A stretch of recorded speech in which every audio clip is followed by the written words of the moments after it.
Hello friends, आज मैं आपके लिए एक बहुत प्यारी सी कहानी लेकर आई हूँ। इस कहानी को अगर आप ध्यान से सुनेंगे अंत तक और इसका सार को अगर आप आज अपने साथ यहाँ से ले जाएंगे तो डेफिनेटली आपकी लाइफ में एक बहुत ज़बरदस्त चेंज आएगा, एक मैजिक क्रिएट होने लगेगा। दोस्तों, hi, I am Mona Jain and I am an inner peace and happiness coach. और इससे पहले कि मैं आगे बढ़ूँ कि मैं चाहती हूँ कि आप लोग प्लीज़ प्लीज़ प्लीज़ मेरे इस चैनल को सब्सक्राइब कर लीजिए और बेल आइकन भी हिट कर लीजिए, ताकि जब भी मैं एक नई वीडियो पोस्ट करूँ तो उसकी नोटिफिकेशन आपके पास आ जाए। तो फ्रेंड्स, कहानी कुछ इस तरह है। एक लड़का था जो बहुत गरीब था। उसके माँ बाप नहीं थे, अनाथ था, सड़कों पे रहता था और भीख मांग के थोड़ा बहुत गुजर बसर करके अपना खाना पीना जैसे तैसे अपनी ज़िंदगी चला रहा था। तो जब वो थोड़ा बड़ा हुआ, टीन एज में आया दोस्तों, तो एक गैंग की नज़र उस पर पड़ी। वो चोरों का गैंग जो कि गन पॉइंट पर या चाकू दिखाकर लोगों को लूटपाट करते थे, ऐसे लोगों की नज़र उन पर पड़ी और उन्होंने उसको अपने गैंग में ज्वाइन होने के लिए बोला।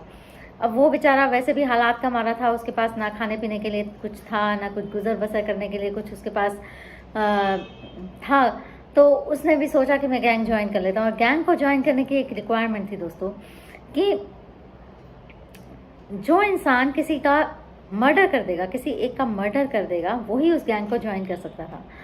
तो ठीक है, इसको भी वही कहा गया कि तुम पहले किसी का मर्डर करो, अगर तुम मर्डर कर लेते हो तो इसका मतलब है कि तुम एलिजिबल हो हमारे गैंग को ज्वाइन करने के लिए। तो इसने दोस्तों एक टीन एज लड़के का इसने मर्डर कर दिया और 2-3 दिन में बाई चांस ये पकड़ा भी गया। अब पकड़ा गया, जुवेनाइल कोर्ट में इसके ऊपर केस चला, बिकॉज ये एक माइनर था, तो इसलिए जुवेनाइल कोर्ट में इसके ऊपर केस चला। तो जिस लड़के का इसने मर्डर किया था, उस लड़के की माँ भी डेली कोर्ट में आती थी, कोर्ट की हेयरिंग सुनती थी, लेकिन वो कुछ बोलती नहीं थी। तो कुछ दिन इसका केस चलने के बाद फिर वर्डिक्ट सुनाया गया और इसको 4-5 साल की सज़ा मिली, जो भी इसको सज़ा मिली। तो जब इसको कोर्ट में से बाहर लेके जाया जा रहा था, तो उस जिसका इसने मर्डर किया था, उस लड़के की माँ इसके पास आई, उसकी आंखों में आंखें डाली और बोली उससे कि आई विल किल यू, मैं तुम्हें मार डालूंगी। ये बोल के वो वहाँ से चली गई और इसको भी पुलिस लेके चली गई और जेल में डाल दिया।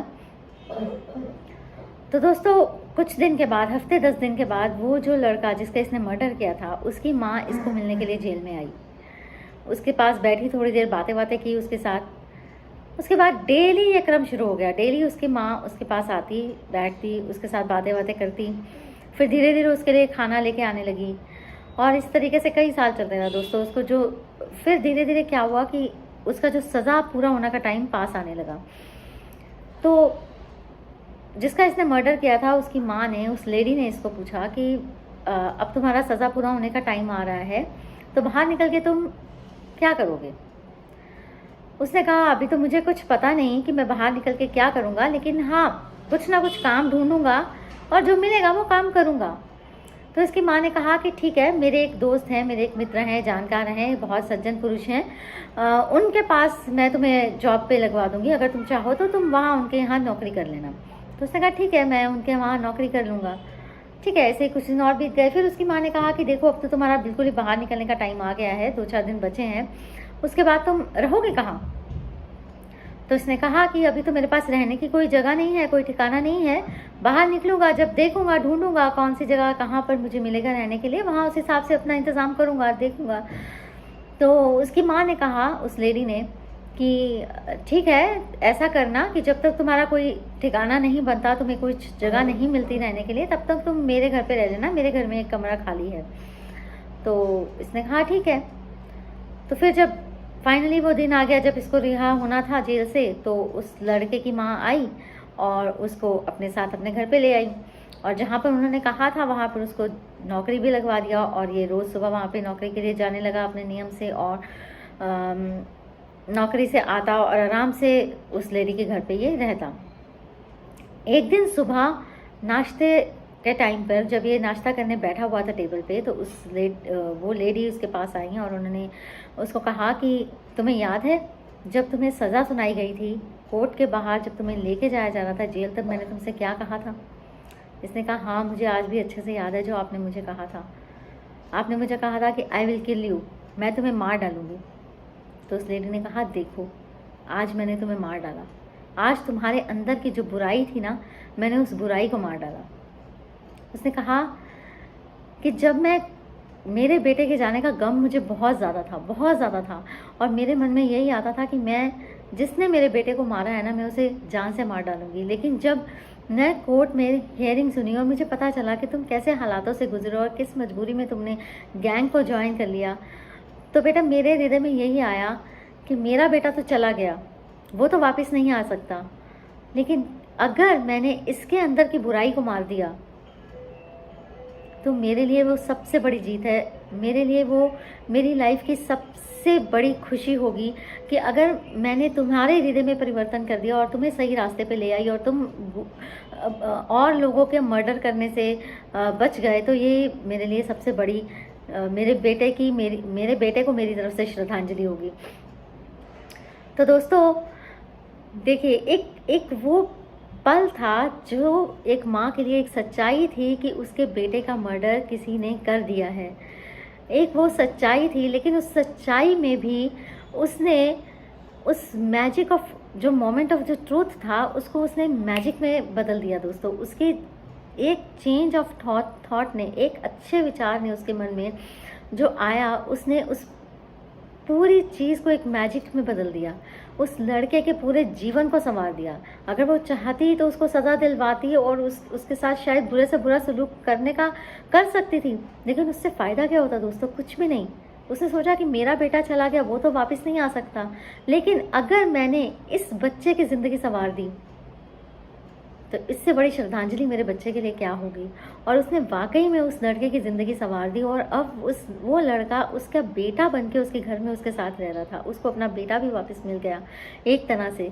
और कितना बड़ा ये पुण्य का काम उस लेडी ने कर दिया। दोस्तों मैं मानती हूँ कि हमारे और आपके जैसे आम लोगों के लिए उस मोमेंट में, उस दुखद घड़ी में ये विचार आना बहुत बहुत बहुत मुश्किल होगा। शायद बहुत ही स्पिरिचुअली एडवांस्ड लोग या बहुत ही प्योर हार्टेड सोल्स होती होंगी जिनके मन में ऐसा विचार आता है। लेकिन दोस्तों हम एक छोटी छोटी चीज़ों से तो इस चीज़ की शुरुआत कर सकते हैं ना। जैसे हमारे घर में किसी बच्चे से दूध का गिलास गिर गया, वो बच्चा ऑलरेडी डरा हुआ है, वो सहमा हुआ है कि अभी मुझे डांट पड़ेगी, अभी मुझे मार पड़ेगी, और जाके आप उसको ऊपर से एक चपत लगाते हो। वो उसके लिए जो मैजिक, वो मोमेंट ऑफ जो ट्रूथ है ना कि अभी मेरे से गलती हुई है और मुझे सज़ा मिलेगी, उसकी जगह अगर आप जाके प्यार से उसके सर पे हाथ रख दो, कोई बात नहीं बेटा, मेरे से भी ऐसे बहुत बार हो जाता है, ये गलतियाँ होती जाती है। नेक्स्ट टाइम ध्यान रखना कि आप जब भी दूध का गिलास पकड़ो, hold it tightly. Next time से कोशिश करना कि कभी गिरे ना, उसको अच्छे से पकड़ के रखना। तो वो बच्चे के लिए वो मोमेंट ऑफ जो ट्रूथ है, वो मोमेंट ऑफ मैजिक में बदल जाएगा। आपके बच्चे के मार्क्स एग्जाम में कम आए हैं, वो ऑलरेडी डरा हुआ है, सहमा हुआ है, स्कूल से डांट खा के आ रहा है, घर डरते डरते घर पे आ रहा है कि घर पे जाऊंगा, मम्मा से डांट पड़ेगी, पापा से डांट पड़ेगी। अंदर से वो बहुत ज़्यादा घबराया हुआ है, सहमा हुआ है, डर रहा है, उसको समझ में नहीं आ रहा कि मैं क्या करूँ। वो हारा हुआ, हताश महसूस कर रहा है ऑलरेडी। और उसके ऊपर से जब घर से उसको बीटिंग्स और उसको गालियाँ वो सब पड़ती हैं, तो उस बच्चे के ऊपर क्या बीतती है ज़रा आप सोच के देखिए। इसके बजाय अगर उस बच्चे के सर पे प्यार का हाथ रख दिया जाए और उसे कहा जाए कि बेटा कोई बात नहीं, इस बार तुम्हारे मार्क्स कम आए हैं, कोई बात नहीं, नेक्स्ट टाइम मेहनत करना, नेक्स्ट टाइम ज़्यादा अच्छे मार्क्स लेके आना, और कोई बात नहीं अगर तुम्हारे मार्क्स तुम एवरेज भी हो ना बेटा, तो it's okay, no problem. Life में बहुत कुछ है करने के लिए, सिर्फ पढ़ाई से ही तुम बड़े बनोगे ऐसा ज़रूरी नहीं है। बहुत सारी चीज़ें, बहुत सारे काम हैं इस दुनिया में जो किए जा सकते हैं बेटा, और बड़ा बना जा सकता है, अपनी ज़िंदगी को बहुत अच्छे से जिया जा सकता है।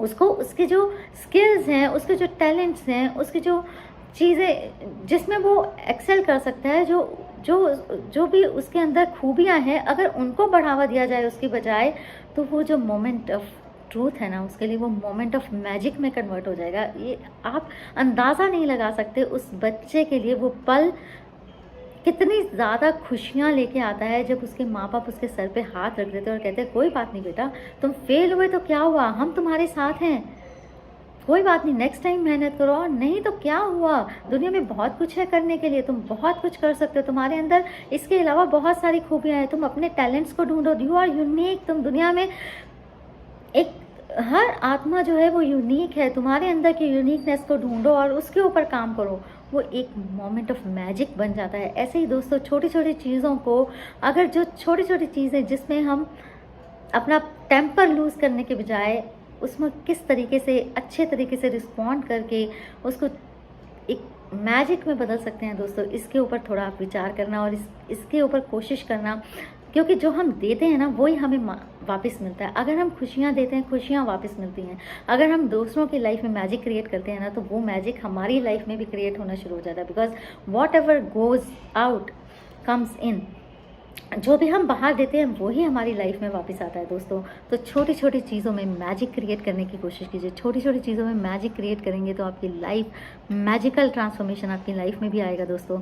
Thank you so much and remember कि मैजिक क्रिएट करना है, मैजिक दूसरों की लाइफ में भी बांटना है और अपनी लाइफ को भी मैजिकल बनाना है दोस्तों। Thank you so much and please please please, अगर अभी तक भी मेरे चैनल को सब्सक्राइब नहीं किया है तो प्लीज़ कर लीजिए। Thank you.